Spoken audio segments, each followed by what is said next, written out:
Bon, eh bien, bonjour à toutes et à tous et au nouveau.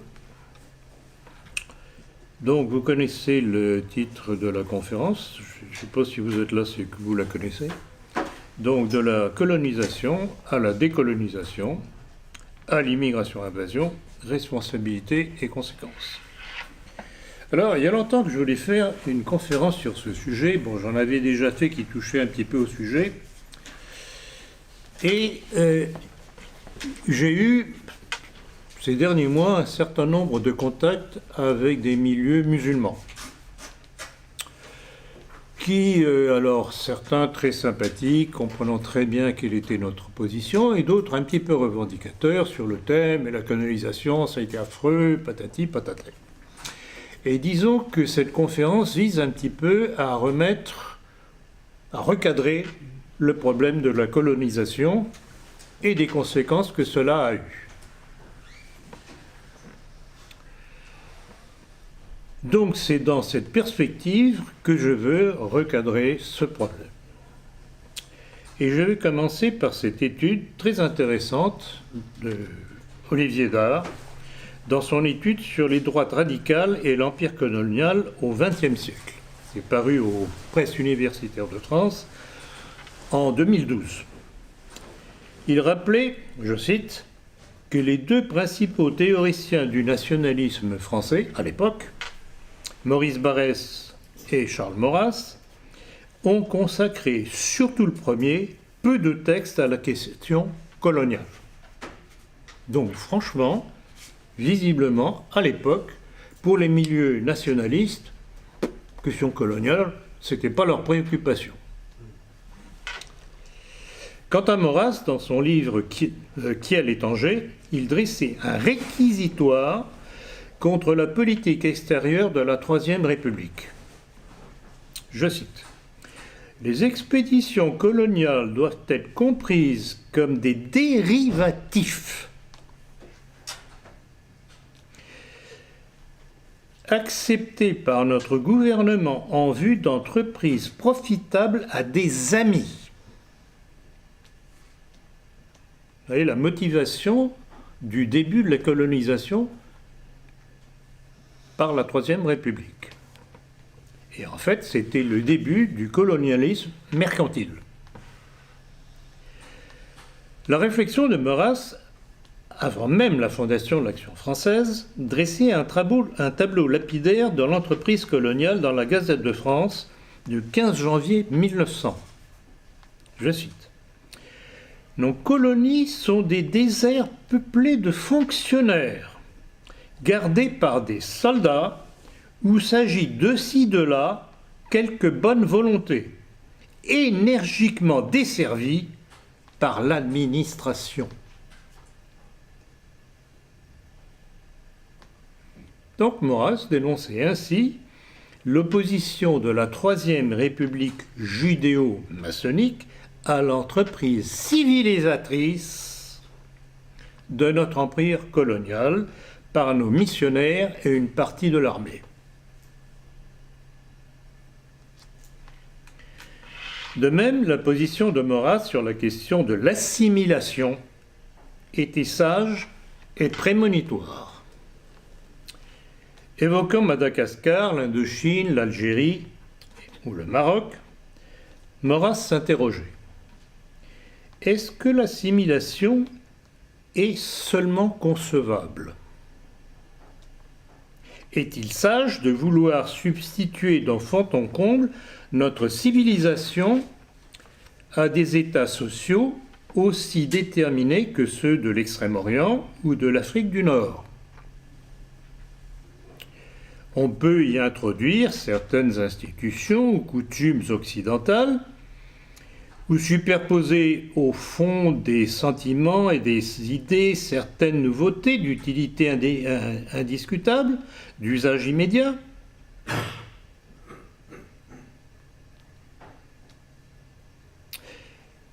Ils comprenaient donc, et ça c'est une chose qui m'a toujours fait, je dirais rire, c'était de voir dans les anciens manuels de l'éducation dite nationale, quand on enseignait aux Asiatiques de l'Indochine française, aux peuples d'Afrique du Nord, aux Noirs d'Afrique, nos ancêtres les Gaulois.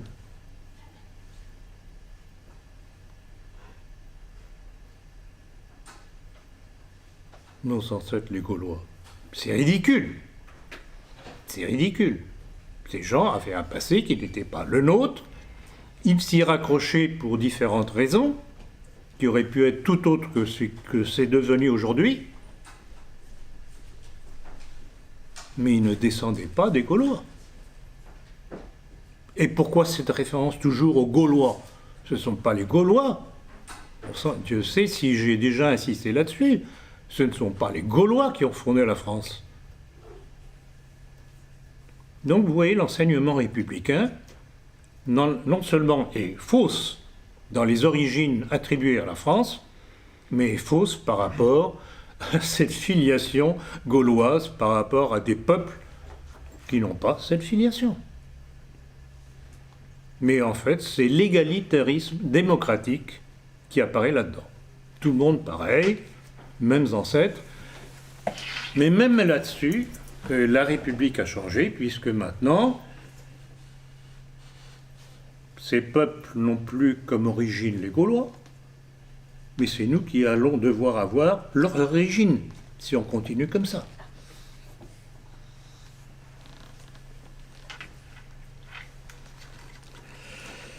Et Maurras continuait à propos de la Troisième République et à propos de l'Algérie.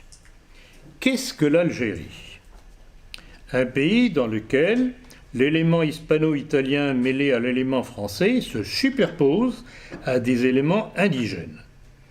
Toute question de politique s'y complique de plus en plus de questions de nationalité, race, langue, religion.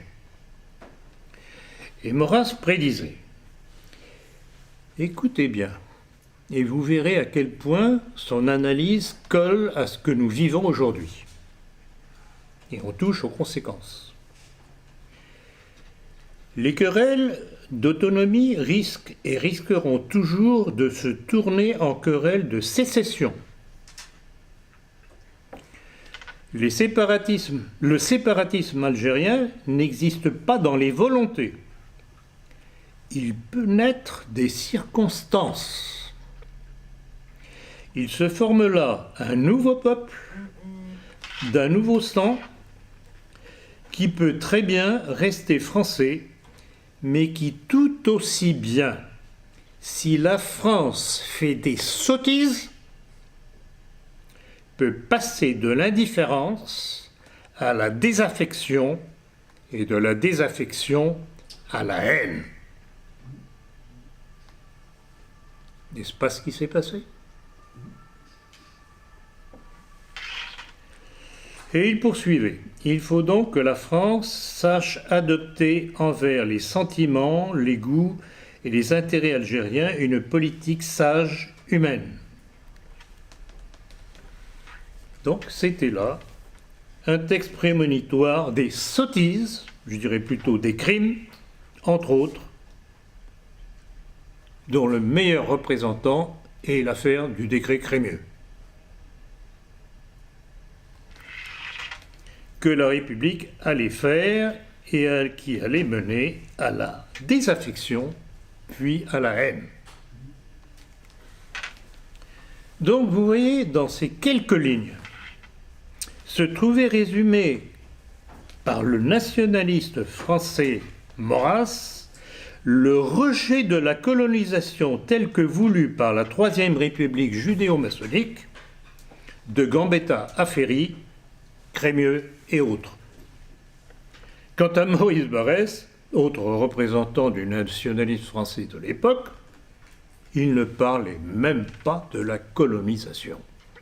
Donc, si je vous fais ce rappel historique de la position du nationalisme français à l'époque, c'est pour vous montrer que l'entreprise coloniale n'a rien à voir avec les milieux nationalistes français. C'est une œuvre commerciale, d'une part, de la part de la République, de la Troisième République, et surtout, c'était de la part de cette République judéo-maçonnique, la volonté de détourner les énergies des jeunes Français de tous les scandales et de toutes les affaires dans lesquelles était mouillée la Troisième République et ses membres.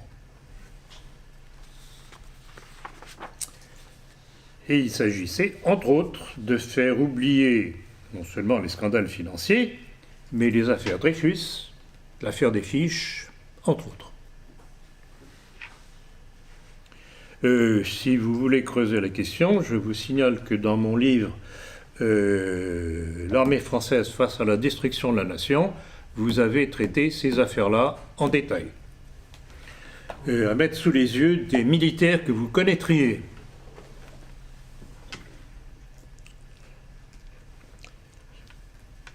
Je vais revenir sur cette mise en garde de Maurras, citée plus haut, au vu du drame qui allait se nouer en Algérie. Donc je reprends sa formule.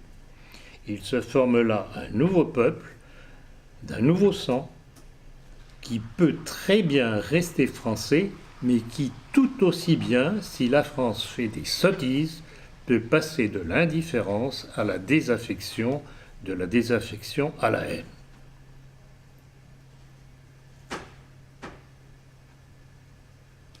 Eh bien, c'est exactement ce que cette Troisième République a fait.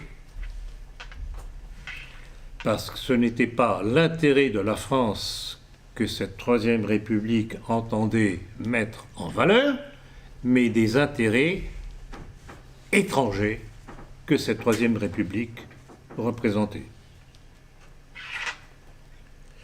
Et c'est pour ça qu'il me semble, une fois de plus, devoir revenir sur ce que fut l'affaire du décret Crémieux. Pourquoi ? Parce que si l'on veut régler les conséquences d'un faux principe, il faut remonter à la cause. Alors, rappelons tout de même pourquoi Charles X a estimé nécessaire de conquérir l'Algérie en 1830. Tout bêtement pour arrêter les razzias des barbaresques sur les côtes de Provence, entre autres.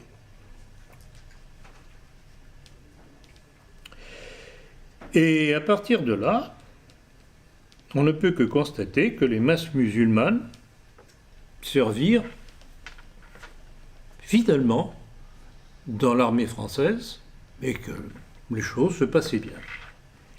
Elles se passaient bien dans la mesure où, quand même, nos missionnaires, une partie de l'armée, comme je l'ai signalé tout à l'heure, s'ingéniaient à convertir ces masses musulmanes.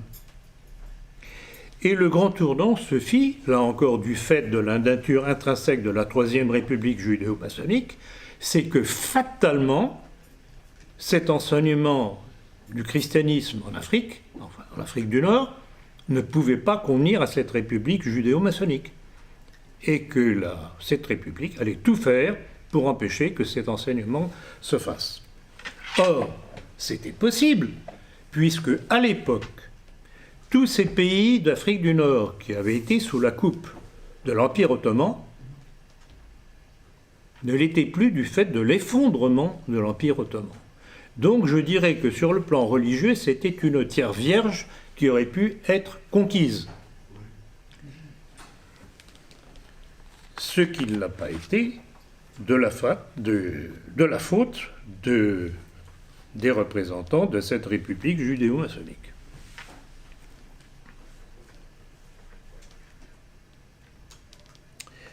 Et cette volonté des Jules Ferry et Émile Combes, et de tous deux hauts dignitaires maçons du Grand Orient, d'empêcher le recrutement d'instituteurs catholiques en Algérie, devait conduire, comme le faisait remarquer justement François Brignot,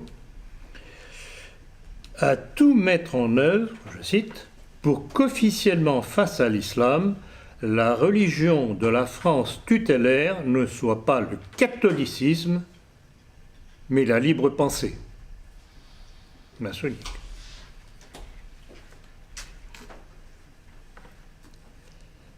Ainsi, hostile à l'évangélisation qui aurait pu transformer durablement les masses arabes, la France républicaine n'offrait plus, face à l'islam, pourtant affaibli, je le répète, du fait de l'effondrement de l'Empire ottoman, que l'image d'une société sans Dieu. Et aujourd'hui, conséquence des infiltrations modernistes judéo-maçonnique dans l'Église catholique, elle-même est affaiblie, a perdu le sens de sa mission, et l'islam redevient conquérant.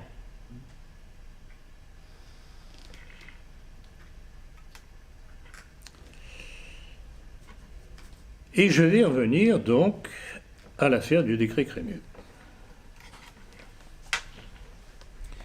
Au lendemain de la défaite de 1870 face à la Prusse, profitant de l'installation de la Troisième République, Adolphe Isaac Crémieux, membre du gouvernement Thiers, président de l'Alliance israélite universelle et franc-maçon, imposait le décret qui porte son nom.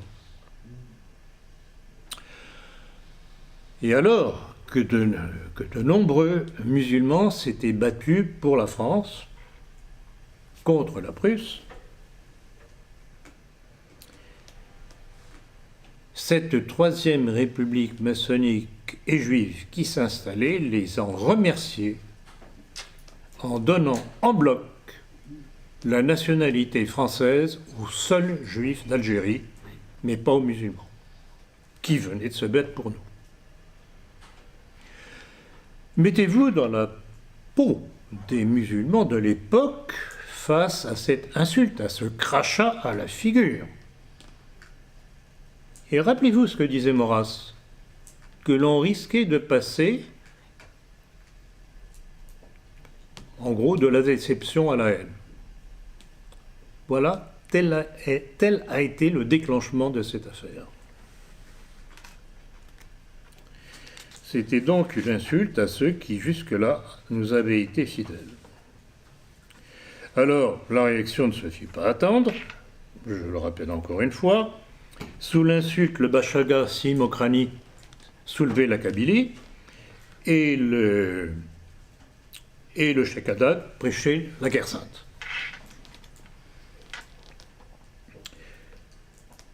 Très rapidement, les représentants officiels de la France en Algérie allaient comprendre ce qui allait se passer. Et le commissaire civil extraordinaire d'alors, Alexis Lambert, pourtant homme de gauche, adressait un télégramme au ministre de l'Intérieur du gouvernement Thiers, rappelant le rôle du décret Crémieux dans l'éclosion des graves troubles.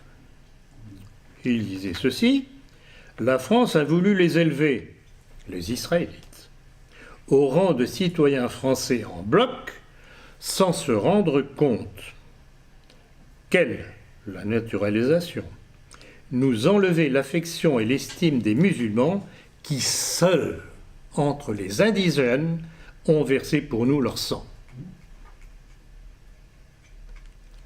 On ne peut pas être plus clair. Il avait parfaitement cerné le problème et les conséquences qui allaient en découler, car pendant que les musulmans se battaient pour nous contre la Prusse, l'élément juif en Algérie trafiquait avec les Prussiens. Lisez Édouard Drummond, La France juive. C'est fondamental. Vous avez tout dedans.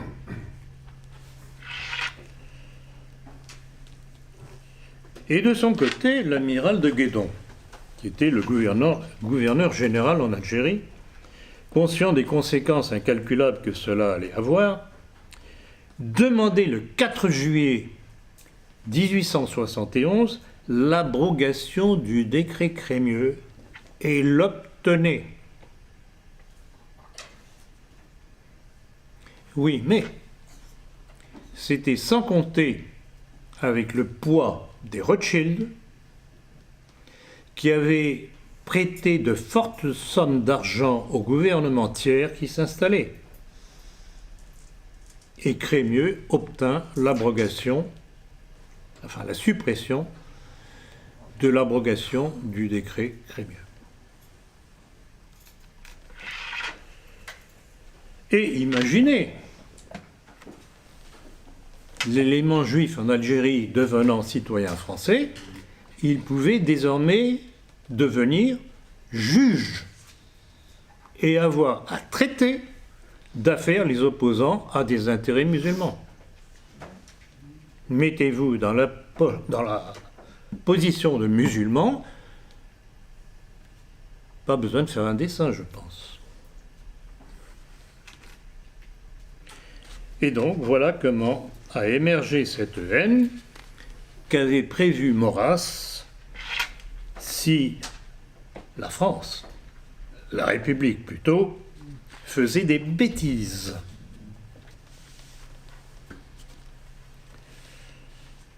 On peut en effet imaginer le mépris et la haine que ce parti pris pro-israélite allait engendrer dans les masses arabo-musulmanes contre la France qui allait les livrer à leurs usuriers.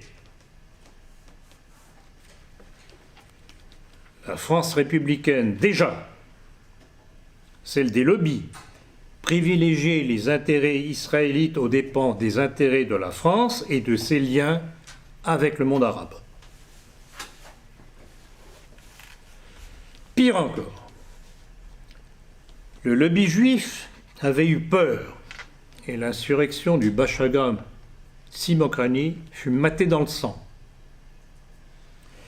Comme le rappelait Édouard Drummond dans son livre « La France juive », je cite, « Les musulmans qui se rendaient sur la foi de la parole d'officiers français qui avaient les engagements signés des généraux allemands Bonvalet et Augereau furent exécutés sans que nos officiers osassent protester contre ces infamies qui détruisaient à tout jamais le renom de loyauté de notre armée. »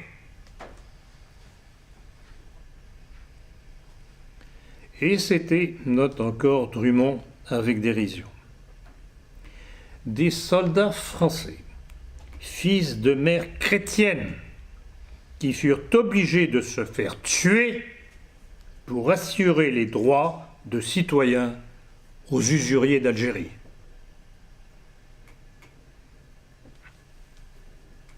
Vous voyez les conséquences en chaîne qui découlent de tout ça. Et Drummond rappelait encore, pas un des députés catholiques qui formaient la majorité ne se leva pour fustiger les responsables du massacre, pour, ne fût-ce qu'à titre posthume, rendre hommage aux musulmans morts pour la France. Vous connaissez mal les conservateurs, concluait Maurras méprisant. Ils sont habiles avant tout, ils n'osent déplaire à Rothschild, proclamer la vérité. Et ça n'a pas changé depuis. C'était déjà la droite des affaires, celle dont le portefeuille est à droite. Moi, je l'ai à gauche.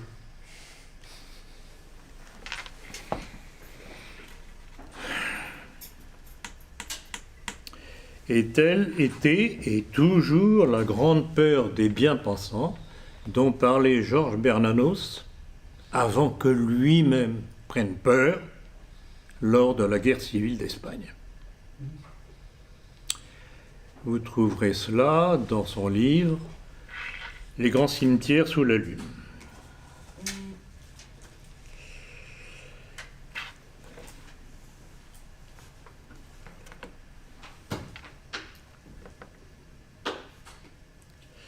Alors, les choses auraient pu en rester là.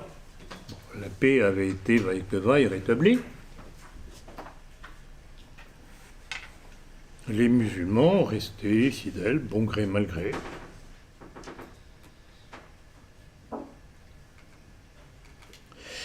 Et il faut rappeler tout de même un fait historique qui pèse de tout son poids sur ce que nous vivons aujourd'hui.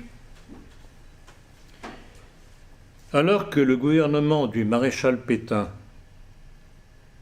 interdisait le décret Crémieux en même temps que la maçonnerie, que fit un certain Charles de Gaulle arrivant au pouvoir au gouvernement provisoire d'Alger. Il rétablissait le décret Crémieux. Alors, examinons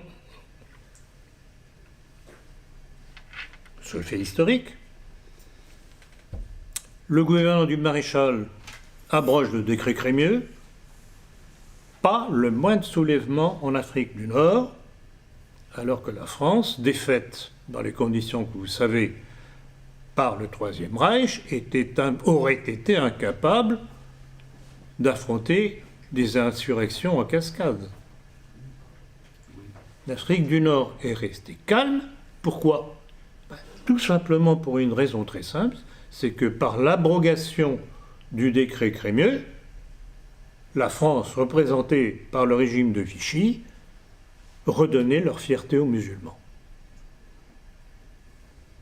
Rapport de cause à effet.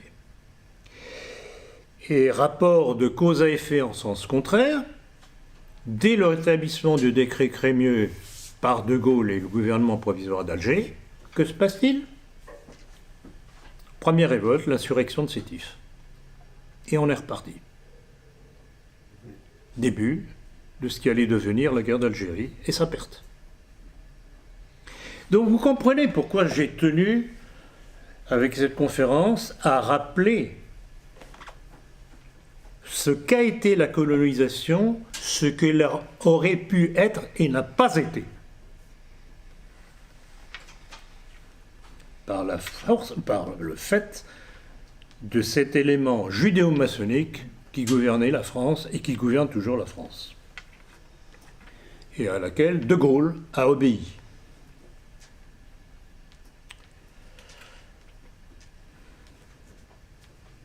Il faut remarquer aussi que, comme en 1870, avec l'écrasement dans le sang de la révolte du Bachaga Simokrani, l'insurrection de Sétif fut elle aussi matée dans le sang par le ministre de l'air de De Gaulle, le communiste Charles Tillon.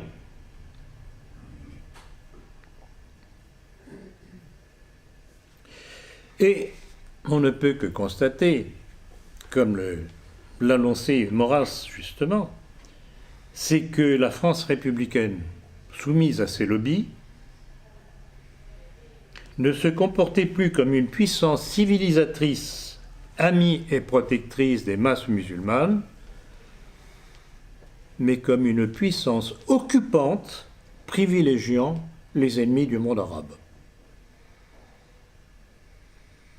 Ce sont ces éléments-là qu'il faut retenir quand on parle de l'immigration-invasion et de la haine qui se développe contre nous. Elle est tournée contre nous, bêtement, je dirais, de la part de ces gens, parce qu'ils ne connaissent pas l'histoire, qu'on ne leur a pas enseignée, bien entendu, et ils confondent la République judéo-maçonnique avec la France. Ce n'est pas la même chose. Et de même que Maurras avait mis en garde, rappelez-vous aussi la mise en garde du père Charles de Foucauld, dans sa lettre, que j'ai déjà citée à plusieurs reprises, dans sa lettre à René Bazin du 1er juillet 1916, dans lequel il disait « le seul moyen qu'ils deviennent français, parler des masses arabes, c'est qu'ils deviennent chrétiens. Sinon, dans 50 ans, nous serons chassés d'Afrique du Nord. 1916, l'indépendance de l'Algérie. Il y a quelques semaines près, Charles de Foucault avait prévu. Vous voyez l'importance des principes dans le développement de l'histoire. Une fois qu'un principe, bon ou mauvais, est posé, il découle logiquement, pas par un sens de l'histoire, mais logiquement ses conséquences. D'où l'importance de veiller aux principes qui sont lancés dans le public. Alors, je voudrais revenir aussi aux réactions lors de l'insurrection de Sétif, réaction musulmane. Et là encore, je rappelle, tout ça j'en ai parlé dans mon livre « Le nationalisme français », c'est François d'Orcival. J'avoue que j'ai été surpris qu'il sorte ça, parce que François d'Orcival est un monsieur maintenant bien installé, après avoir fait partie de Jeunes Nations de la première époque. Voilà ce que citait François d'Orcival sur le plan historique. C'est dans Valeurs actuelles du 13 mai 2005. Je cite. Le 1er mai 1945, les musulmans à Alger, Oran, Mostaganem, crient « Abat la France, abat les Juifs ». Tandis que la police tire sur eux. Et d'Orcival rapportait encore que lors des émeutes du 9 et 14 mai, les émeutiers criaient encore « Abat de Gaulle, serviteur de la juiverie, abat Churchill et les Juifs ». Donc vous voyez, finalement, l'élément central,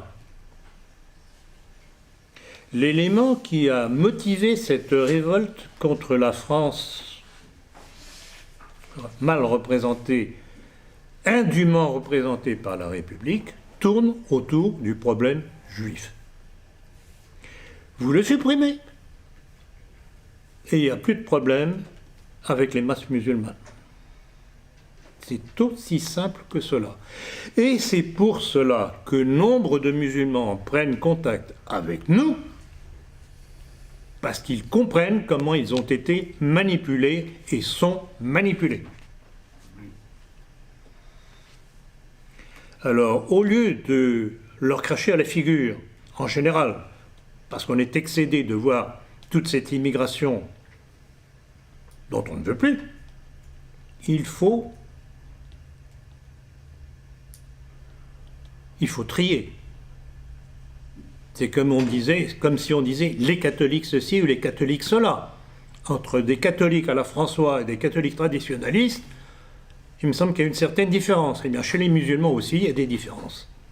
Alors, de grâce, pas de réaction primaire.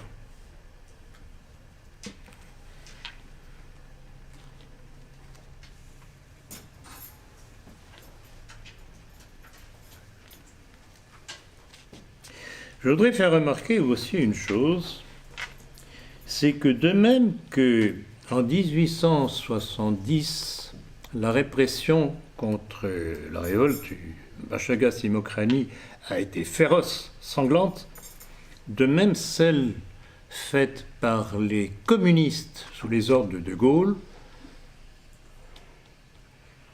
après le rétablissement du décret Crémieux, a été tout aussi féroce. Et on se demande pourquoi. C'est comme s'ils avaient voulu justement créer un fleuve de sang entre nos deux communautés pour les dresser l'une contre l'autre. Et c'est toujours la politique constante du monde juif. C'est dresser les communautés arabo-musulmanes contre l'Europe chrétienne et notamment la France chrétienne. Ils feront faire leur guerre par les autres.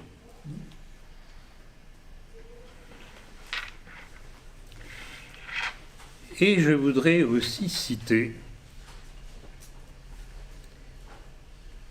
cette duplicité de Charles de Gaulle. C'est dans ses mémoires d'espoir, espoir pour lui, pas pour la France, page 60-61, dans lequel il se réjouissait et se vantait comment il avait trompé les Français d'Algérie et l'armée. Je cite. « Si de but en blanc j'affichais mes intentions, une vague de stupeur et de fureur eût fait chavirer le navire. Sans jamais changer de cap, il me faudrait donc manœuvrer. » Et c'est comme ça que nous sommes arrivés à la capitulation d'Évian.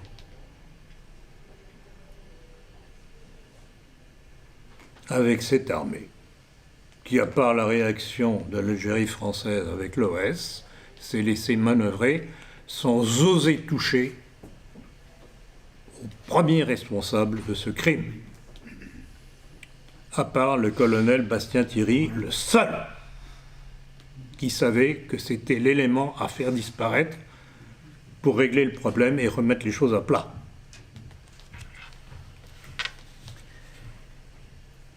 Et encore pour vous faire toucher du doigt l'ignominie de ces gens, les gaullistes.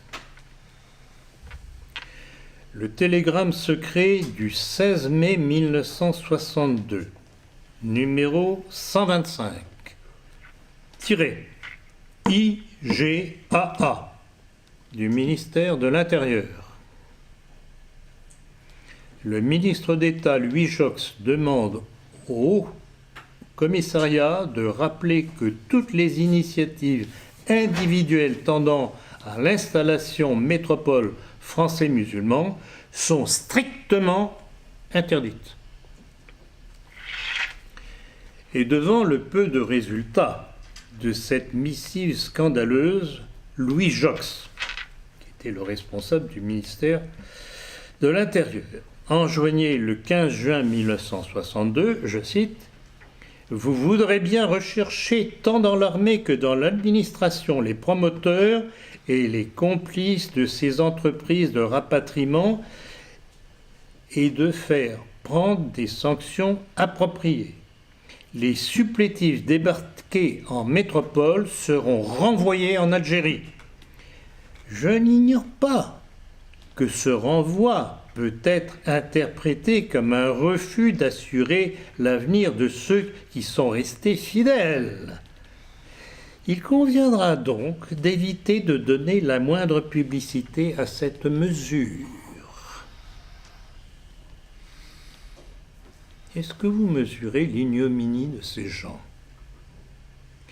Et même un Alain Rollat,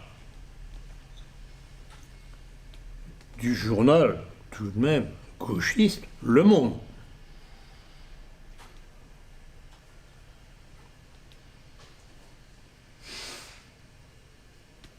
du 7 août 1991, était écœuré et disait ceci. Dès le mois de juillet 1961, l'armée française commence à désarmer les harkis. Leur désarmement avait été promis au FLN par les autorités françaises. Ils seront exécutés avec leurs femmes et leurs enfants.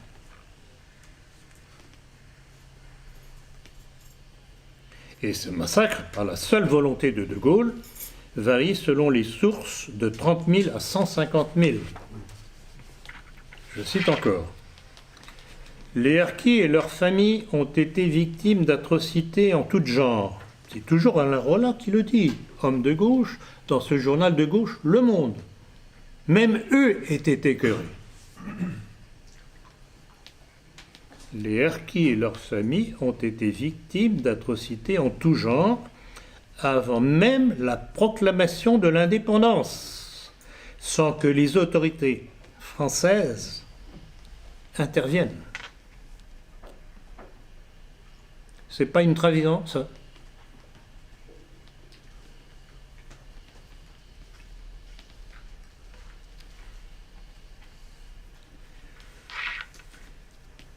Vous comprendrez que ces rappels permettent de mesurer la trahison d'un Le Pen, qui se dit aujourd'hui seul représentant du gaullisme,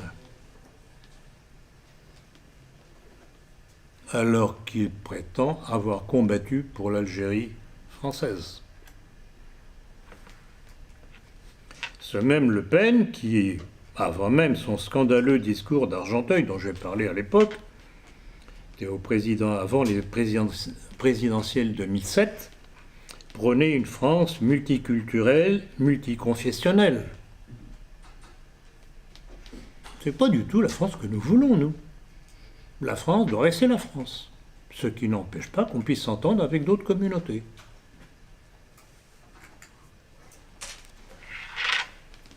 Donc, tout ce que la France subit aujourd'hui découle des conséquences de la trahison gaulliste aux heures du mondialisme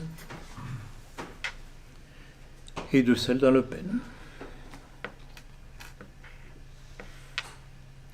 Et cela sans oublier la niaiserie ou la complicité des milieux dits nationaux. J'ai rappelé aussi, vous trouverez ça dans mon livre Le nationalisme français, vous devriez connaître ces éléments par cœur pour pouvoir argumenter autour de vous. Qui a voté pour De Gaulle au référendum de 1958 ? Des milieux de droite, qui n'ont tenu aucun compte du passé de Gaulle, de ses trahisons successives. De 1916 à cette désertion en Angleterre pour se mettre aux ordres des Anglais, alors que l'armistice n'était pas encore signé, ce qui en fait un déserteur, passible de la peine de mort pour laquelle il a été condamné, d'ailleurs, et signé par le président de la Troisième République, Albert Lebrun. Il n'était pas Pétain.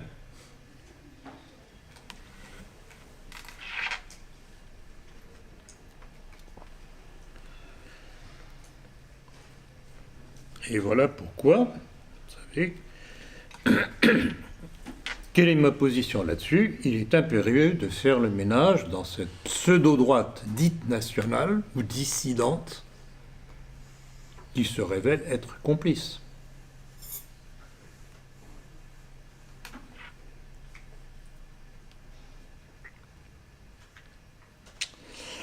Le marxisme et le monde démo-plutocratique cosmopolite, ayant réussi grâce à De Gaulle à rompre les liens d'amitié et de fidélité du monde arabe avec la France, ces mêmes éléments aujourd'hui utilisent les conséquences de la décolonisation au travers de l'immigration-évasion pour poursuivre la tâche de destruction de notre pays.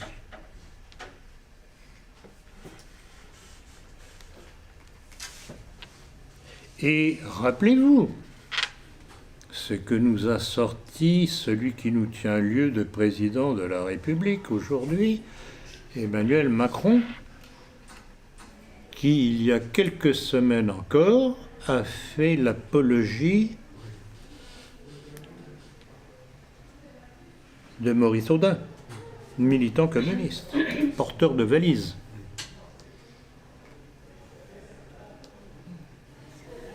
Telles sont leurs valeurs de la République, les traites à la France.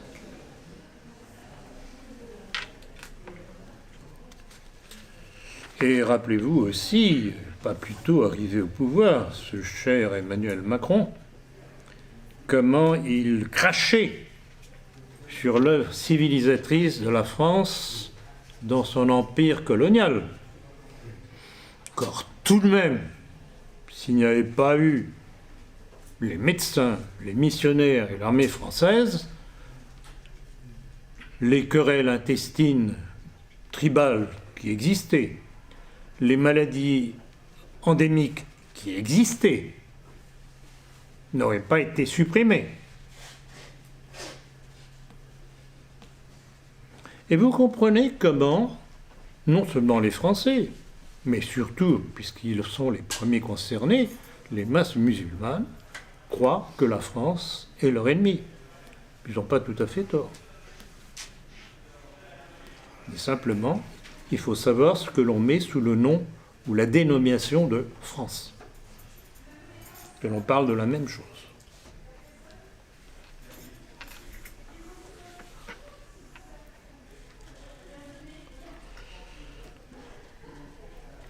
Petit rappel en ce qui concerne l'immigration-invasion. Rappelez-vous la responsabilité des Chirac et Giscard dans cette politique pour complaire au patronat français à courte vue, qui voulait avoir une main-d'œuvre bon marché au départ, puisque par la suite, grâce aux syndicats marxistes, qui allaient vite apprendre aux musulmans quels étaient leurs droits, cette main-d'œuvre a cessé d'être bon marché. Et c'est comme ça qu'a commencé l'invasion. Et avec, encore une fois, grâce aux Chirac et Giscard, le regroupement familial.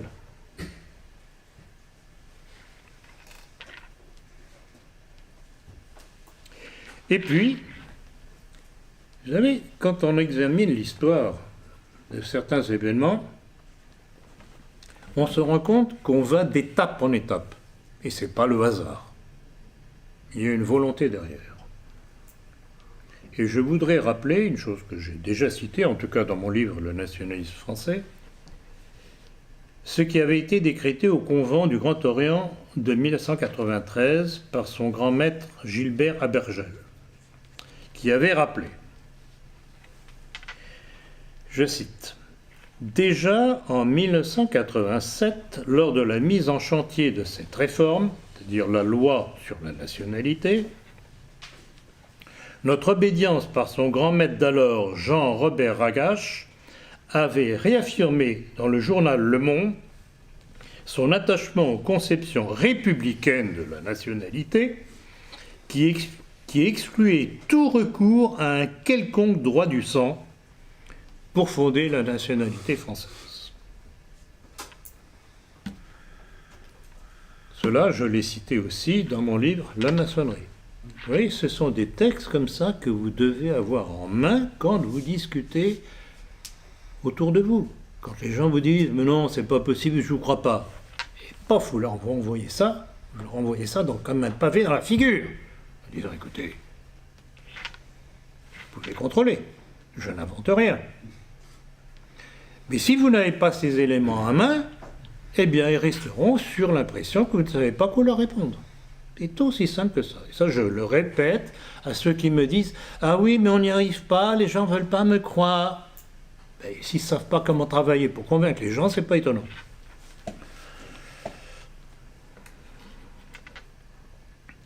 Je voudrais souligner à ce propos que le grand maître du Grand Orient, Jean-Robert Ragache, était un grand ami de Jean Mabire, collaborateur de National Hebdo, aujourd'hui disparu, ex-organe du Front National. Alors étonnez-vous après cela des déviations du Front National, quand on a de pareils compères dans les rangs. Donc, il est évident que le problème de l'acquisition de la nationalité française a été mal posé, je dirais volontairement mal posé. Hier avec les Israélites en Algérie, aujourd'hui avec les masses musulmanes en France. Le facteur pervers est la naturalisation en bloc, alors qu'elle ne devrait être qu'individuelle en fonction des mérites de chaque candidat. Donner la nationalité française aujourd'hui aux masses musulmanes,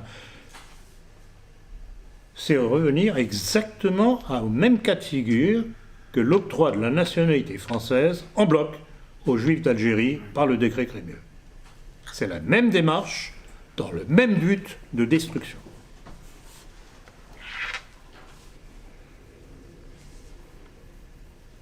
Il nous faut donc revenir sur le droit du sol pour réimposer le droit du sang. Et j'ai vu avec plaisir, je ne sais pas s'il aura le courage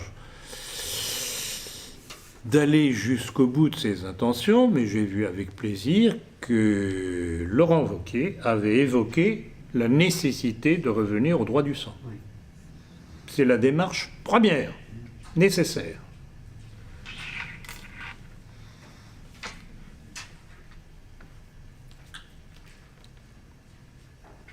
Or, c'est à partir de cette volonté du Grand Orient de France que j'ai citée, d'imposer le droit du sol au détriment du droit du sang, qu'allait se greffer l'action d'un certain Nicolas Sarkozy. Et c'était la porte ouverte, justement, à cette assimilation en bloc. Or, tout de même, il faut observer, on essaie de nous faire pleurer sur le sort de ces malheureux qui fuient leur pays parce qu'ils ne trouvent pas de quoi survivre et qui sont obligés de venir dans cet affreux pays colonialiste qu'était la France pour survivre. Il n'y en a pas un dans les médias, y compris dans la presse de nos milieux, qui rappelle la genèse de cette situation. La décolonisation gaulliste. C'est ça qui a ruiné l'Afrique et nous en subissons les conséquences.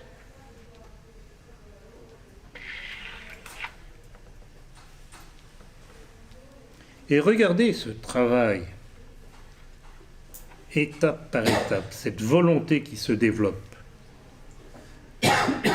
Ce qu'affirmait Nicolas Sarkozy, vous savez, je l'ai tellement répété, vous devez le savoir, petit-fils d'un rabbin sioniste de Salonique, par sa mère, Némala, il disait ceci au congrès de l'UMP le 4 janvier 2007.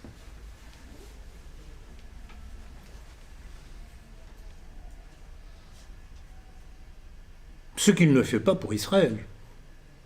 Voilà ce qu'il disait. Je crois au mélange, au métissage, à la rencontre des cultures, une France d'après, une France où l'expression français de souche aura disparu. Quant à Éric Besson, qui était son chargé pour les problèmes d'immigration, il disait ceci. L'étranger arrivant en France avec un visa de long séjour n'aura plus à demander une carte de séjour. Il lui suffira d'effectuer auprès de l'Office français de l'immigration et de l'intégration les formalités de visite médicale. Ah, parce que vous croyez que les migrants aujourd'hui passent la visite médicale ? Et du contrat d'accueil et d'intégration. Et Besson de préciser, la nouvelle mesure concernera près de 100 000 étrangers par an. Officiels, sans compter les autres.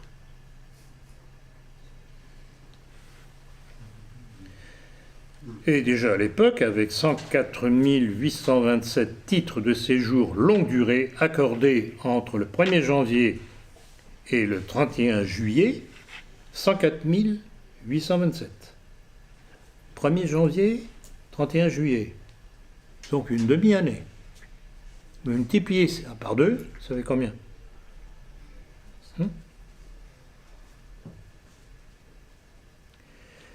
Avec l'augmentation de 22% d'autorisation de séjour à titre d'asile politique, en plus, la France était déjà du temps de Nicolas Sarkozy le pays européen qui accueillait le plus d'immigrés. Et la volonté de modifier la composition ethnique de la France ressortait de cette haute déclaration de Nicolas Sarkozy le 17 décembre 2008 à l'École polytechnique. Je cite.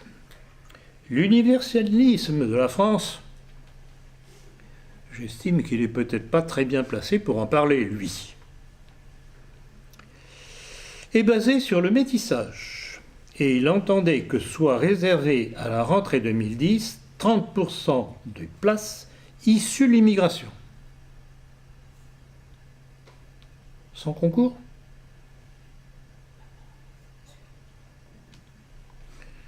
Le métissage n'est pas un choix, c'est une obligation. Ah bon? Et en Israël?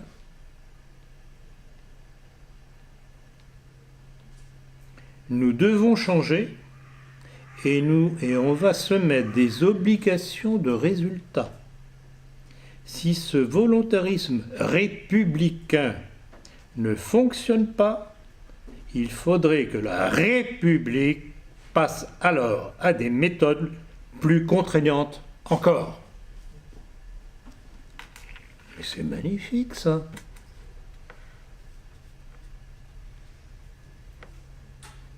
Car ce volontarisme républicain ne fait que révéler, mettre en lumière la dictature des lobbies qui sont derrière les institutions de la République. Et rappelez-vous la réflexion que je fais souvent quand je parle de ce genre de choses, et dire qu'il y a des imbéciles qui ont fait une révolution soi-disant pour être libres.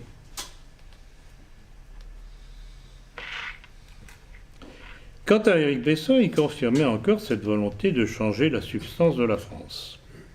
La France n'est ni un peuple, ni une langue, ni un territoire, ni une religion. C'est un conglomérat de peuples qui veulent vivre en France, ensemble. Il n'y a pas de Français de souche, il n'y a qu'une France du métissage.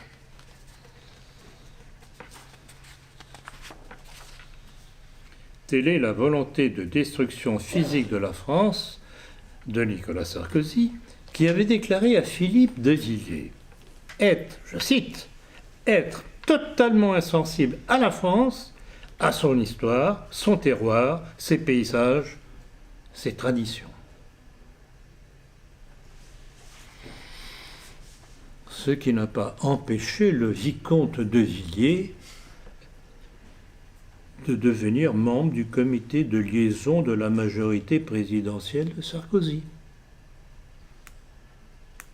Vraiment, cette famille de Villiers réserve bien des surprises. Du vicomte au général, nous sommes gâtés.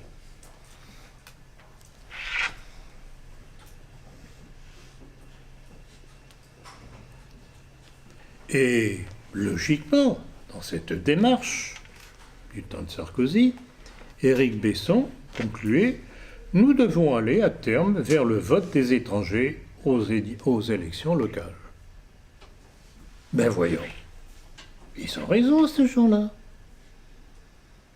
Dans la mesure où les Français commencent à comprendre ce qu'on veut leur faire avaler, il faut que ceux qui nous gouvernent se trouvent un nouvel électorat. D'où l'utilité de l'immigration-invasion. Vous voyez comment tout s'enchaîne logiquement, pour simplement être logique et ne pas avoir peur de dire les choses.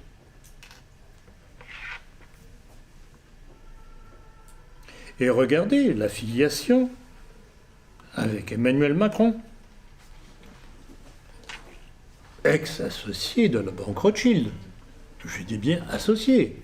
Ce n'est pas le petit fonctionnaire derrière le guichet. Associé. Ce qui veut dire qu'il avait lui-même une fortune personnelle qui faisait qu'un Rothschild pouvait l'accepter. Est-ce que vous réfléchissez? Ce qu'on ne retrouve pas dans la déclaration des biens de M. Macron.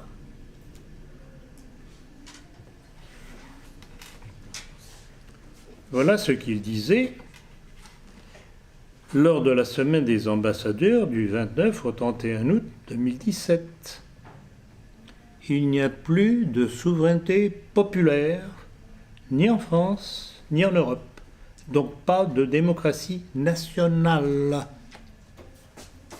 Plus d'intérêt collectif de la République, donc de la France en principe. Ça veut dire quoi? Il n'y a plus de nation. Pour ce genre d'individus, il n'y a plus de nation. C'est le mondialisme.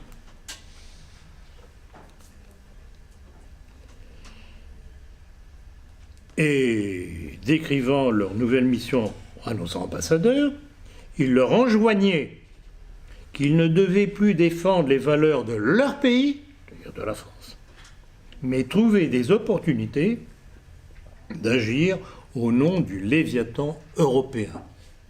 Bon, j'ai déjà cité ça, je vais certainement le réciter encore, parce que c'est ça qui permet à ceux qui n'ont rien compris d'éventuellement comprendre ce qu'on leur veut. Et rappelez-vous encore cette déclaration de Macron hystérique au Parlement européen le 17 avril 2018 contre ceux qui le critiquaient. Vous ne voulez pas de l'Europe? Vous aurez plus d'Europe. Oh, c'est beau la démocratie. Quel bon démocrate.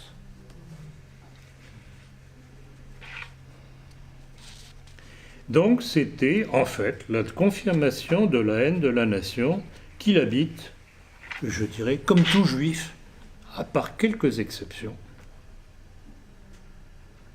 sauf en ce qui concerne Israël. Rappelez-vous ma formule que j'ai déjà citée.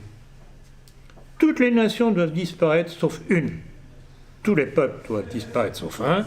Toutes les religions doivent disparaître sauf une. On est là.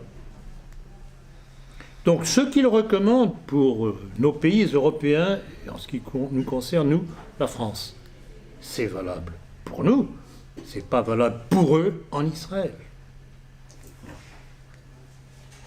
Est-ce que vous ne croyez pas qu'on serait tenté de leur dire, ben écoutez, d'accord, mais allez dire ça chez vous, en Israël, allez, retour au bercail, on ne veut plus de vous.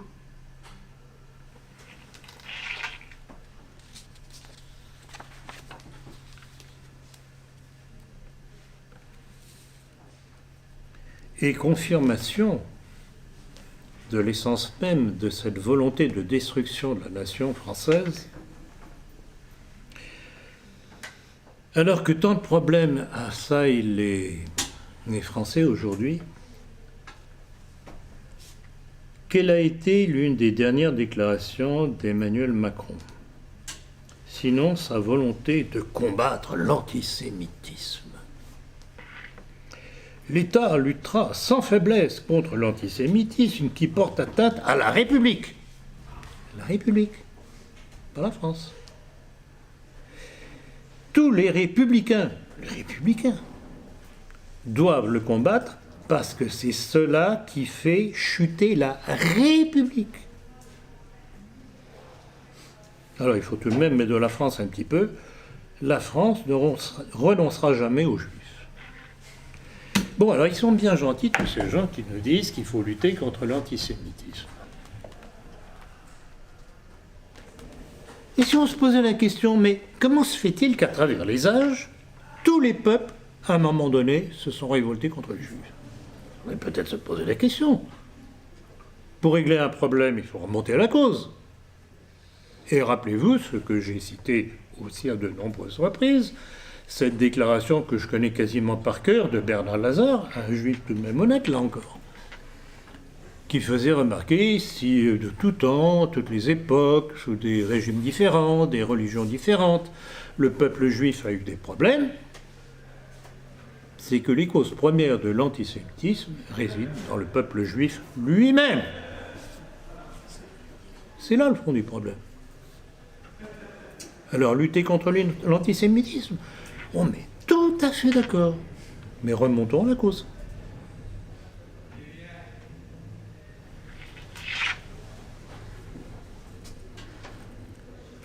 Alors,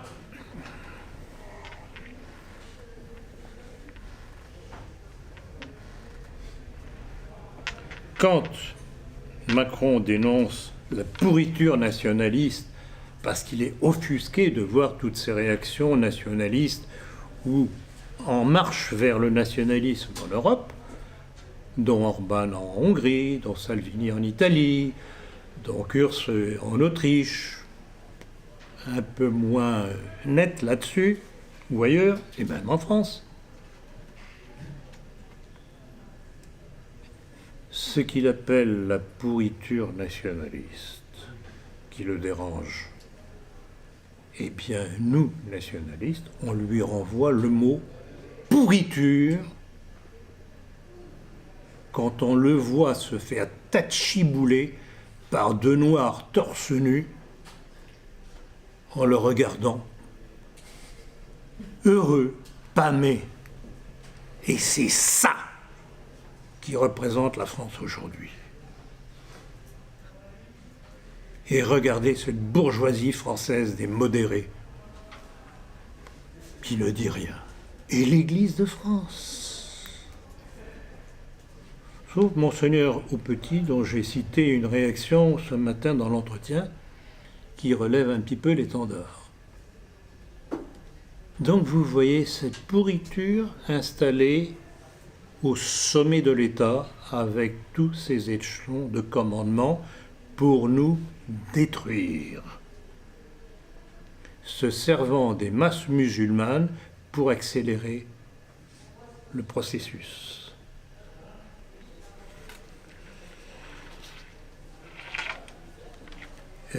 Blandine, pouvez-vous me passer le sac là, en blanc, s'il vous plaît? Je voudrais vous lire un texte qui m'a été envoyé dernièrement d'un musulman. J'avais l'intention de le lire ce matin lors de l'entretien, mais bon, j'ai un petit peu oublié et puis ça ne se présentait pas tout à fait. Vous allez voir, c'est tout de même assez intéressant.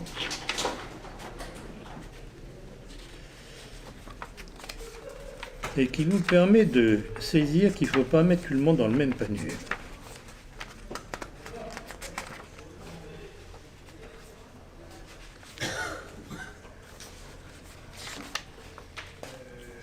Voilà. Un texte qui m'a été envoyé, je pense que c'est sur Facebook ou sur notre mail, je ne sais pas. Donc c'est un musulman qui parle. Voilà ce qu'il m'envoie. Bonjour Monsieur Planqueur-Dassac, je souhaitais vous écrire ces quelques lignes pour vous dire toute mon admiration et tout mon soutien. Les musulmans de France prennent conscience de servir de balai au judaïsme contre la chrétienté. Je vois les chrétiens comme mes frères, la France est leur héritage et je ressens la responsabilité de me joindre à eux dans la défense, dans la conservation de cet héritage que j'aime. La France n'a pas à changer pour convenir à tous. Elle est déjà bien tolérante et généreuse. Je passe, il y en a un peu plus long, je raccourcis. Nous devons, dans ce but, nous rapprocher de personnes comme vous. Je travaille pour ma part dans la lutte contre le blanchiment des fonds, etc., etc., etc. Je vous souhaite bon courage, vous êtes vaillant et forcez le respect. Merci.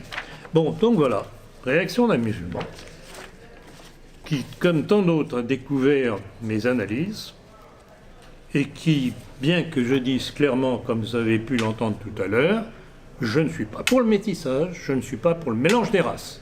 Chacun chez soi. Mais on peut s'entendre entre nous. Ça, c'est la position nationaliste. Donc, vous voyez l'importance de ce genre de texte, et j'en ai marre de ces milieux dits de droite, la dissidence, les nationaux, qui ne voient que le danger de l'islam sans voir la main cachée qui est derrière. Supprimez la main cachée qui est derrière, vous supprimerez immédiatement, mathématiquement, les conséquences de l'immigration, parce qu'il n'y aura personne de nos hommes politiques qui pourront encore nous les imposer.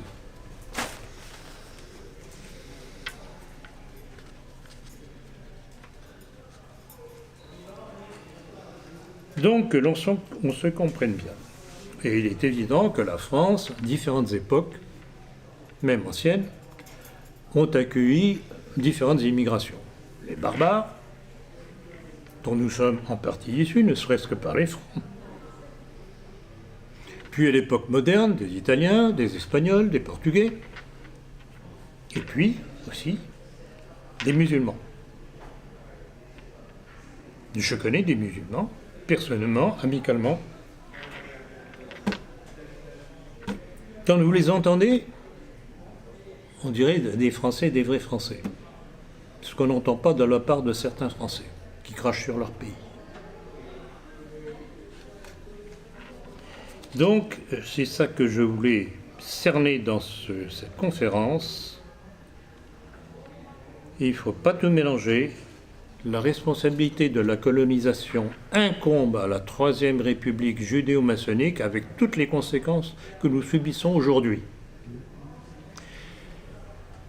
Les choses sont telles qu'elles sont aujourd'hui. Il faut tirer les leçons de ce qui s'est passé, des causes qui ont amené à cette situation. Nous devons trouver le moyen de nous entendre avec ces communautés, agir politiquement de façon à ce que ceux qui peuvent réellement s'insérer dans la société française restent. Les autres, je dirais, à la limite qu'il suffit de couper les pompes aspirantes, qui sont tous les avantages financiers qui ont été créés pour les faire venir encore et toujours. Couper ces pompes, ils iront voir ailleurs si ce n'est pas plus intéressant.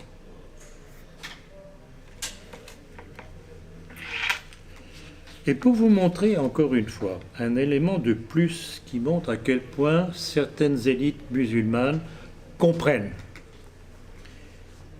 C'est une citation que j'ai trouvée à l'époque, ça date du 5 février 1992, dans le quotidien Le Soir de Bruxelles.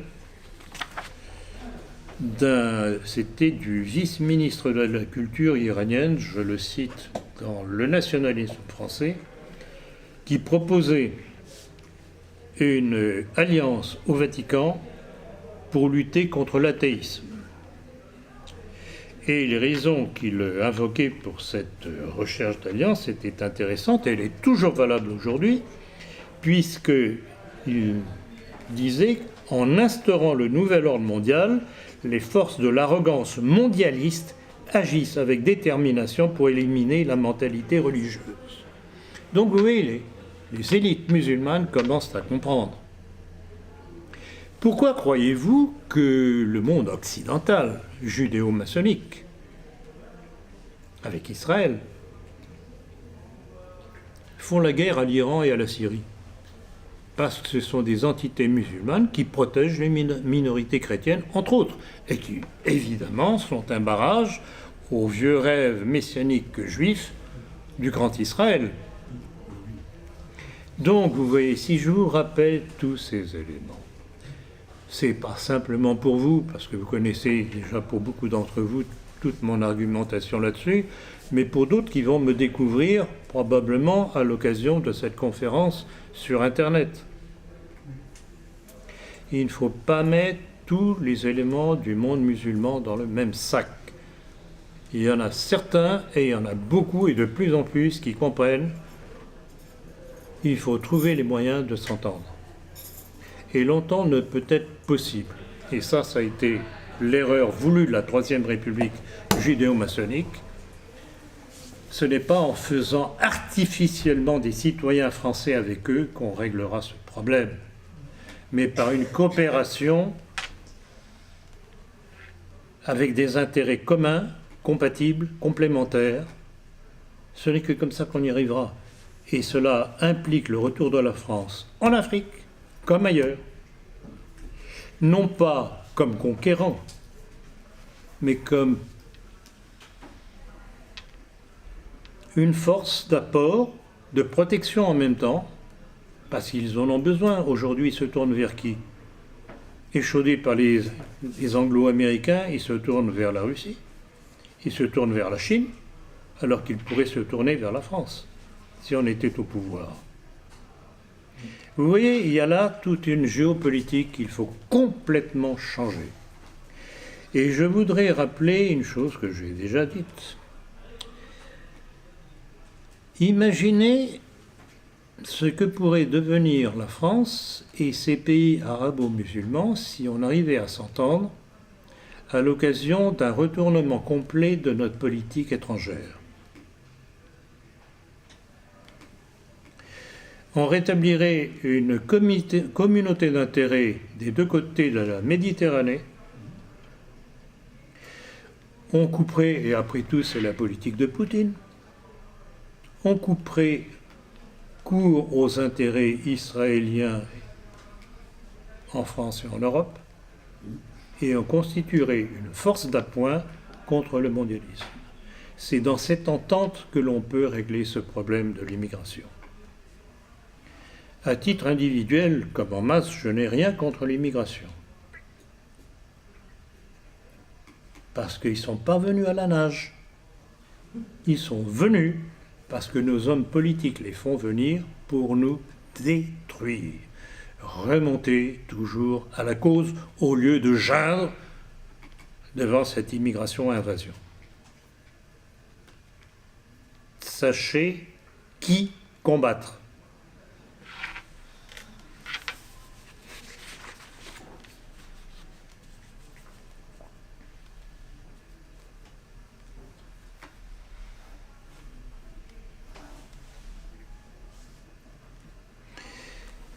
Je crois que le meilleur exemple de cette politique que l'on pourrait faire, nous, à titre national, est l'exemple que nous donne Vladimir Poutine. Car après tout, il s'est trouvé confronté au même genre de problème, avec ces républiques islamistes au sud de la Fédération de Russie. En fait, on ne peut pas éradiquer le monde musulman. Il est là. Simplement, il faut retourner sa force contre le monde juif qui l'utilise contre nous. Je l'ai déjà dit, je le répète, c'est la technique du judo que Poutine a parfaitement intégrée, retourner la force de l'adversaire contre lui pour le faire tomber. Si on doit un jour survivre en tant que nation en France, c'est par ce genre de politique, en faisant comprendre de plus en plus aux musulmans qui sont tout prêts à le comprendre, pour autant qu'on leur explique que nous ne sommes pas des ennemis héréditaires comme eux, mais que nous avons été lancés par l'un contre l'autre, les uns contre les autres, par un ennemi commun. Le jour où de plus en plus d'élites musulmanes le comprendront, et se retourneront contre cet ennemi commun, eh bien nous aurons gagné. Merci de votre attention.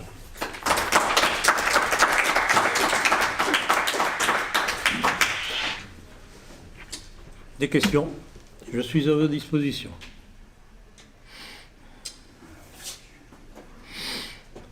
J'ai répondu à tout déjà à l'avance? Oui, je vous en prie. Une question. Oui, et moi à l'école, j'ai appris que l'Algérie, c'était un département français. Oui. Quel était le statut des Arabes à ce moment-là? Ils n'étaient pas français? Mais ils ne l'étaient pas. Non. Avant le décret Crémieux, les deux communautés étaient à plat. C'était la même chose, ils n'étaient pas citoyens français. À partir de Crémieux, les Juifs sont devenus citoyens français, pas les musulmans. C'est dans les textes, j'ai les textes du décret Crémieux. Oui, mais je l'ai vu.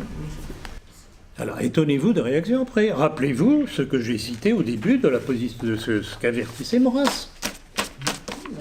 On est passé de la méfiance au désintérêt à la haine. Je ne rappelle plus les textes, les termes exactement, je vais les retrouver parce que tout est là. Tout était annoncé. Si la France fait des sottises, on peut passer de l'indifférence à la désaffection, de la désaffection à la haine. On en est là. Donc, c'est ça, j'ai voulu démonter ce processus par cette conférence. Moi, je pense qu'il y a de plus en plus de musulmans qui comprennent, mais c'est les Oui. gens de droite. Oui. Moi, je vois autour de moi, ils ne comprennent rien. Mais bien Ils sont entendu. avec Zemmour. Ils ne comprennent rien. Moi, les seuls avec qui je peux parler, enfin, même des musulmans, et toutes classes sociales confondues. Et quoi? Et toutes classes sociales confondues. On peut parler de ça avec des gens du peuple et avec des gens plus bourgeois. Là. Mais les catholiques, les chrétiens, les gens de droite... Ils ne comprennent pas? rien Oui, oui. Ça, Mais oui, Zemmour. ils sont dans Zemmour et ils ont peur de l'arabe. Voilà. Oui, bien mais entendu. Mais c'est primaire. C'est absolument primaire. Bien sûr, il y a des raisons, moi, mais ils sont quand même... Oui. Mais c'est ça qui est extraordinaire. J'y ai fait allusion tout à l'heure. Et ça vient aussi de l'éducation nationale. On peut pas Et parler... de l'Église. Oui. Et on peut et pas de parler l'Église. de ce que vous dites, parce que la Shoah, l'enseignement de la Oui, Seconde Guerre bien mondiale, entendu. ça, on ne peut pas passer. La culpabilisation. Culpabilisation. Et moi, je vois les gens- Et on retrouve d'ailleurs cette démarche du côté du monde anglo-saxon. Et certains sont parfois surpris de voir à quel point le monde anglo-saxon est pro-israélien. Mais c'est le biblisme que j'ai dénoncé à plusieurs reprises. C'est le biblisme. Ils croient que leur mission en tant que protestants, un but de biblisme, est de défendre Israël. Tout aussi simple que ça. Mais vous confirmez ce que moi-même je constate par les contacts que j'ai, il y a effectivement des Français qui ne veulent rien comprendre, parce qu'ils sont manipulés à l'éducation dite nationale, ils sont manipulés par cette fausse charité chrétienne. Hein, on pleure mes enfants. Ah, pleurons mes enfants à leur misère, etc. Mais leur misère, qu'est-ce qui a amené leur misère, sinon la décolonisation de Gaulle? Tout est là. Mais ça, qui le rappelle, y compris dans nos milieux? Hein? Donc, ça me fait plaisir de voir que vous avez le même genre de constatation. Il y a des musulmans qui comprennent mieux que des catholiques. Mais c'est invraisemblable. Oui, mais ils n'ont pas la barrière de la Shoah, de la Seconde Guerre mondiale. Écoutez, mais écoutez, vous êtes française, je suis français, vous êtes français, français. On le comprend. Il y a les intelligents que nous sommes, bien sûr, et il y a les crétins qu'ils sont. Que voulez-vous que je vous dise? Non, mais ce sera un travail de longue haleine, et justement, je pense que vous qui me suivez, beaucoup d'entre vous qui êtes là aujourd'hui, ou d'autres qui ne sont pas là, mais qui me suivent autrement, soit par les livres, soit sur Internet, etc., vous aurez compris qu'à chaque conférence et à chaque livre, j'essaye de couvrir un élément de l'histoire, de façon à expliquer pan par pan l'histoire de France. Et l'histoire du monde aussi par la même occasion. Ce n'est que comme ça qu'on y arrivera. Qu'ont fait les francs-maçons et les juifs? Ils ont commencé par désinformer les Français. Nous avons à faire la démarche contraire. Mais pour ça, il faut travailler. Au lieu de faire comme un truc que j'ai cité, une question qui m'a été posée aujourd'hui, une déclaration absolument invraisemblable, un groupement qui dit, oui, nous les jeunes blancs, nous allons faire le plus grand pogrom du monde, etc. Je dirais, pauvre con ou provocateur, parce que combien d'imbéciles vont plonger dans cette ineptie et ils seront grillés. C'est pas comme ça qu'on travaille. On travaille, rappelez-vous, en donnant les textes de l'ennemi qui dit lui-même comment il entend nous détruire. Ce n'est que comme ça qu'on peut faire comprendre aux gens de bonne volonté à quelle sauce on veut les manger. C'est pour ça que je vous dis et je vous répète sur tous les tons, ayez en main un certain nombre de livres avec les citations et vous mettez ça devant les yeux de ceux qui vous disent non, c'est pas possible, je ne peux pas y croire. Et si vous n'avez pas ces éléments, ces munitions en main, vous ne pouvez pas leur répondre. Et c'est eux qui gagnent, qui restent confortés dans leur erreur. Plus fort, vous rapprochez-vous.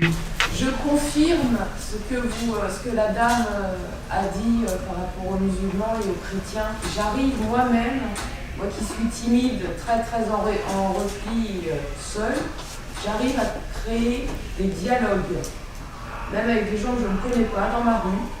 Donc maintenant j'ai des arguments, je les ai soit en tête, soit enregistrés ou dans un cahier. Je me promène toujours avec un cahier, quelque chose. Et j'arrive à créer des liens.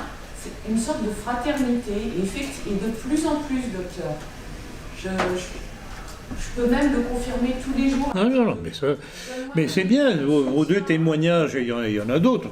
Tout ce que je reçois, ça confirme cette démarche. C'est évident. Je donne du soutien chez des cours particuliers à des enfants de primaire dans des familles musulmanes de mon quartier. Eh bien, nous avons une conversation, il y a de l'amitié qui s'est installée et on peut échanger même sur le plan religieux. Il y a beaucoup plus de points communs avec le Coran, le Saint-Coran, la Sainte Bible. Et alors, tous les textes du judaïsme sont évidemment... Là, j'ai des preuves, je leur montre des choses, il y a du concret. Non, mais c'est évident, c'est évident. Il faut retourner la force de l'ennemi contre lui-même. En troisième position, il y a toujours l'autre communauté qui est en retrait. Toujours. Quitte à changer de trottoir. Bah oui, bah, évidemment. Évidemment. Je confirme, hein, c'est du vécu. Pas loin d'ici. Vous confirmez toutes les deux ce que je constate tous les jours et de plus en plus. Et je voulais juste rajouter par rapport aussi au... Vous parliez des mouvements identitaires, là, les gens qui veulent... Oui. Ouais, bah, la plupart des mouvements identitaires sont sionistes. J'ai parlé dernièrement, notamment dans le dernier entretien du mois dernier, j'en ai reparlé ce matin encore, cette entreprise de charme de Steve Bannon, qui vient en Europe. Et alors, il a créé en Belgique, au travers d'un de ses mouvements. The Movement, l'un de ses affidés, un certain Modrikanen, je ne sais pas si je prononce bien le nom, juif, donc un mouvement qui s'appelle The Movement, qui a pour mission de rassembler tous les mouvements identitaires d'Europe, parce que sionistes. Et dans l'article 3 que j'ai cité ce matin lors de l'entretien, il est bien spécifié, alors c'est tout à fait remarquable, acceptable. Sauf qu'on arrive à la fin, il faut protéger Israël. Ben voyons. Donc, vous les petits blancs, vous les bons petits catholiques, battez-vous pour Israël. C'est du Zemmour tout craché. Alors, Oui. je vous précise que Éric Zemmour, dans son dernier livre, avait mentionné le décret Crémieux sans mentionner qu'il était juif, bien entendu. Adolphe Isaac. Et qu'est-ce qu'il en tirait du décret Je ne sais Crémieux? pas, je ne peux pas vous dire plus. Mais Hervé Ryssen avait noté cela. Il a fait une analyse très, très équilibrée. Il aime bien le personnage par certains côtés. Qui aime bien le personnage? Ryssen. Mais il aime le personnage de Zemmour. Certains propos de Zemmour, oui.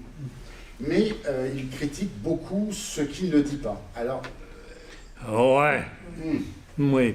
Alors là, bon, je laisse la responsabilité à Harrison de ce qu'il croit. Je crois qu'il n'a pas tout à fait tout compris.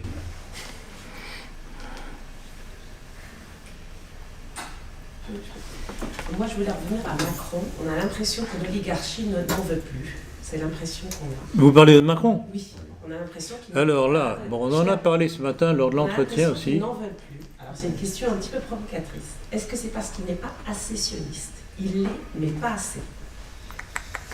Non. Par rapport à l'Iran, par rapport à la Syrie, non. Non, alors là, vous faites bien de toucher à ça. Vous faites bien de toucher à ça. On en a parlé ce matin aussi. Et je voudrais vous rappeler ce que j'ai dit tout à l'heure, d'une des dernières déclarations de Macron. Non, mais je n'ai pas d'explication à ce qui se passe actuellement. Est-ce qu'ils veulent pousser à bout pour après mettre un gouvernement 100% sioniste? C'est ce que j'ai dit. Quand Macron vous dit l'État luttera sans faiblesse contre l'antisémitisme qui porte atteinte à la République, etc., c'est pas une opposition à Israël quand même. Je vous rappellerai, on en a parlé aussi ce matin, c'était très étrange l'affaire de l'avion russe qui a été abattu. Alors il y a deux thèses, je vais répéter ce que j'ai dit ce matin lors de l'entretien, il y a deux thèses, une qui dit que la défense aérienne syrienne a été trompée par le signal radar. Il a cru lancer ses missiles contre des avions israéliens qui étaient cachés derrière l'Ilyushin. Bon, première thèse. Deuxième thèse, dont Poutine n'a pas fait état, et vous allez comprendre pourquoi. C'est qu'en fait, ce sont les Anglais et les Français qui ont abattu l'avion, et notamment par la frégate Auvergne. Pourquoi est-ce que Poutine n'en a pas parlé? La seule raison qui me semble valable, c'est que s'il disait « Je sais que c'est vous, les Anglais, les Français, qui avez abattu mon avion », c'était nommément, excusez-moi de la tautologie, 2 pays membres de l'OTAN. Déclaration de guerre. Bon, de toute façon, abattre un avion russe de la part des Anglais et des Français, c'est une déclaration de guerre. Mais Poutine ne veut pas rentrer dans le jeu, il ne veut pas rentrer dans la... Donc, qu'est-ce qu'il dit? Comment réagit-il? Il dit, c'est Israël. Ça revient au même. Puisque les Anglais et les Français, en faisant ça, obéissaient au mot d'ordre juif. Donc, vous voyez la subtilité de Poutine. Je sais très bien que vous l'avez fait. Je ne vais pas le dire, parce que vous n'attendez que ça. Mais je renvoie au véritable responsable de cette action, auquel vous avez obéi. Mais on sent quand même qu'il en veut. Il l'a fait de discours. Alors oui, il y a effectivement, c'est une question, et je dirais humblement, je n'ai pas vraiment de réponse. Comment se fait-il que tous ces individus, pas simplement Colomb, mais aussi, par exemple, Patrick Drahi, avec toute BFM TV, l'Express, l'Obs et compagnie, tombent maintenant à bras raccourcis sur ce malheureux Macron. Je ne pense pas que c'est parce qu'ils sont horrifiés de ses mœurs. Je ne pense pas. Alors quoi? La seule explication, elle vaut ce qu'elle vaut, c'est que je me dis que, en fait, tous ces gens, à commencer par des gens comme Colomb, qui sont tout de même des, je ne dirais pas des messieurs respectables, mais des messieurs de vieux routiers de la politique, qui n'ont pas l'habitude de se faire traiter comme des gamins. Or, que fait Macron? Il toise tout le monde, il méprise tout le monde, il tapote la joue, comme ça. L'air de dire, bon, je t'aime bien, mais tu es une petite merde. Peut-être au bout d'un certain temps, ces gens en ont marre, ils disent, mais il commence à nous fatiguer, ce petit coquelet. Rappelez-vous le terme que j'utilise depuis le début, coquelet. Est-ce l'explication? Je n'en sais rien, mais il n'y en a pas d'autre pour l'instant. Je n'en vois pas. Alors, si quelqu'un d'autre, parmi vous ou Internet, qui pourront me signaler, voilà la cause, je suis preneur. Et j'en parlerai la prochaine fois. Vraiment, reconnaissance de Jérusalem comme capitale d'Israël, peut-être? C'est pas suffisant. C'est pas suffisant. Il ne peut pas se permettre de le faire vu les masses musulmanes qui sont en France. Sinon, vous voyez l'insurrection qu'il y aurait. Il est coincé, c'est ça qui est admirable d'ailleurs, c'est que ceux-là même, à commencer par les Juifs eux-mêmes, qui nous ont imposé cette immigration-invasion, comme l'ont fait Sarkozy, Macron et compagnie, Hollande bien entendu, c'est que ils ont voulu nous détruire, mais par là même, ils ont créé les conditions de leur possible destruction. Et ça, ils n'aiment pas. Et c'est pour ça qu'un Zemmour est utile, de façon à utiliser les bons petits cathos pour faire la guerre à leur place. Ce qui est rassurant, c'est que toute la jeune génération de 14-25 ans est constamment sur Internet. Oui, tout à fait. Dès qu'ils trouvent quelque chose de foireux... Ah, tout à fait, mais écoutez, vous ne pouvez pas savoir les munitions que je reçois tous les jours, y compris par Facebook. C'est fabuleux. Quelque chose de foireux dans l'enseignement de la République laïque, notamment un gamin m'en parlait il y a 15 jours, il me disait, puisque tous les Français attendaient la Révolution, pourquoi y a-t-il eu 8 ans de terreur derrière? Et je lui ai juste répondu, fais confiance en toi. Aie confiance en toi, continue tes recherches, tu vas trouver. Oui, tout à fait. Il avait les tout à fait. Tout à fait. Non, mais ça, incontestablement, il se passe quelque chose.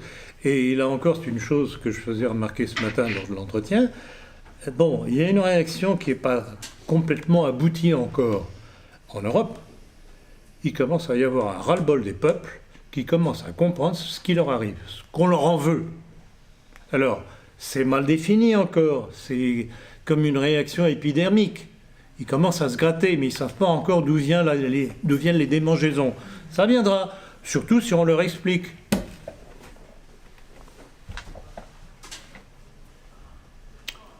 Autre question?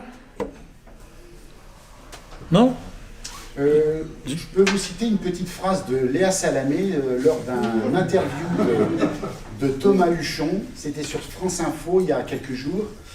Elle a posé la question suivante: en quoi les réinformateurs constituent un danger pour la démocratie? D'où la loi sur les fake news. D'où la loi sur les fake news. Ça semble naturel pour elle, mais c'est complètement absurde. Mais bien entendu. Les auditeurs vont finir par reconnecter certains... Rappelez-vous une formule que j'ai souvent citée, que je répète encore une fois, dans vos discussions avec les gens qui ne vous croient pas, votre première préoccupation doit être de les faire douter de l'information. Sur le thème « on vous ment », vous ne vous rendez pas compte à quel point vous êtes manipulé. Faire douter, à partir de là, vous, encore une fois, vous présentez des textes, les textes de l'ennemi qui expliquent ce qu'il veut faire. Il n'y a pas d'autre solution. C'est ce qui vous met le plus à l'abri des poursuites. Certains s'étonnent que je n'ai pas encore été poursuivi, à part cette espèce de fou de l'esquin, pour avoir dévoilé ses positions républicaines. Mais touchons du bois. Pour l'instant, je ne suis pas poursuivi, je pense, c'est parce que je n'insulte jamais l'ennemi. Donc la 17e chambre n'a pas matière à. Par contre, si je disais un tel est un salaud et ceci, ça, là, je passe automatiquement à la moulinette. Et si je donne un texte en disant, voilà, monsieur un tel, telle date a dit ceci. Ah oui, ah bon. Et alors? Imparable.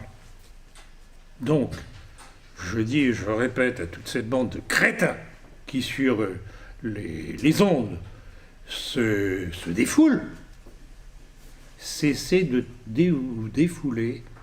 D'abord, c'est pratique quand on a les pieds dans ses chaussons. Formez-vous et formez autour de vous. Ce n'est que comme ça qu'on y arrivera.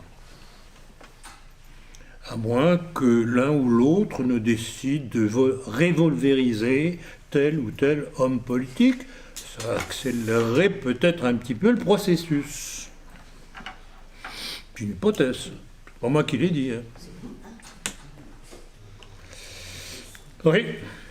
De temps en temps, on peut tomber... Comment? De temps en temps, on tombe sur YouTube, on tombe sur des vidéos qui vous critiquent. Je sais que je dérange un petit peu. Voilà. Et pas là où on croirait. Je dérange dans nos milieux. Oui, énormément. Et là, justement, Nos milieux. Hein. j'en ai une sous les yeux. Bonjour à tous. Aujourd'hui, nous nous retrouvons avec une courte vidéo humoristique sur Philippe Ploncart-Dassac et certaines de ses approximations et contradictions doctrinales. Oui, bien sûr. Toutefois, cette critique reste simplement à titre informatif et n'a donc pas comme objectif de dénigrer les travaux qu'il a pu réaliser par le passé. Donc l'ancien Ploncart-Dassac valait quelque chose, celui d'aujourd'hui est à jeter aux orties, c'est ça. Bon, je vais essayer de me réformer si je peux. Les approximations de Ploncart. Oui, c'est ça. Bon, alors, mais très bien. Mais qu'il les cite. Qu'il les cite. On échange. Qu'il les cite. Mais ça, ils sont incapables de le faire. Alors, merci Delphine. Vous êtes venue toute paniquée tout à l'heure me dire, mais voilà ce que j'ai trouvé, etc. C'est épouvantable. Mais je m'en contrefiche. Au contraire, je suis très heureux de ce genre d'attaque parce que ça démontre qu'ils ne peuvent pas répondre autrement que par des mensonges. Si réellement ils ont quelque chose à me reprocher, mais qu'ils fassent un débat. Rappelez-vous le nombre de gens que j'ai mis au défi de débattre avec moi. Ça a commencé avec Lesquin, ça a continué avec Alain Benoît, Ensuite, il y a eu Bernard Anthony. Bernard Anthony, qui mettait au défi, c'est dans Présence, je ne sais plus de quelle date, de toute façon, c'est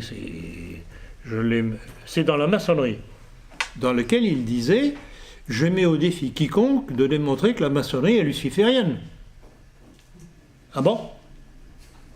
Allez se faire Relais, il ne connaît pas. Relayé par Christian Boucher, grand ami de Soral. Rappelons les choses, en passant, en milieu. Ben, c'est ça qu'on me reproche aujourd'hui. C'est que, en tant que, je crois pas trop mauvais chirurgien que j'étais, je mets le bistouri là où il faut. Et ils n'aiment pas. C'est pas ma faute, c'est la leur. Bon, si vous n'avez pas d'autres questions... Oui, encore une. La der. Est-ce que vous pensez au retour de Nicolas Sarkozy en politique? Et je l'ai évoqué dans le numéro 198, le numéro double de juillet-août. Justement, et je me demande, on n'a pas parlé de ça tout à l'heure, je me demande si tout ce clan judéo-maçonnique de Drahi à Colomb et compagnie ne travaille pas en attaquant Macron pour le retour de Sarkozy. Ça pourrait être une autre piste. Voilà, je voulais l'entendre dire, bravo. C'est une piste possible. Ah oui, il frétille, ça c'est évident. Bon, alors, je rappellerai, avant de dire ce que j'ai à dire, je ne touche pas un sou sur les livres que j'écris. Tout est pour la cause. Donc, quand je vous dis, achetez des livres, faites-en cadeau, c'est pas pour ma poche. Mais de grâce, achetez-les parce que ce sont des munitions. Bon, action.